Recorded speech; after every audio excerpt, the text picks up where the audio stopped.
नमस्कार माझ्या शेतकरी मित्रांनो, माझी शेती या यूट्यूब चॅनलमध्ये आपले सर्वांचे पुन्हा एकदा स्वागत आहे। आज आपण बघणार आहे कांद्याचे बाजारभाव।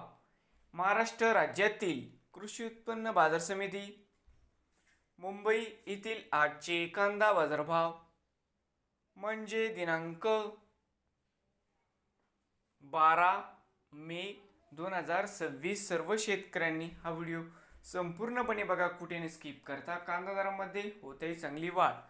बाजार समिती मुंबई या ठिकाणी आवक 15,736 क्विंटल, कमीत कमी दर 800 रुपये क्विंटल, सर्वसाधारण दर 1150 रुपये क्विंटल, जास्तीत जास्त दर 1500 रुपये क्विंटल। तर मित्रांनो, होते आजची मुंबई येथील आजचे कांदा मार्केट रिपोर्ट। नवीन आले असाल तर माझी शेती यूट्यूब चॅनलला सबस्क्राईब करा रोज कांद्याची व्हिडिओ बघण्यासाठी। मुंबई येथील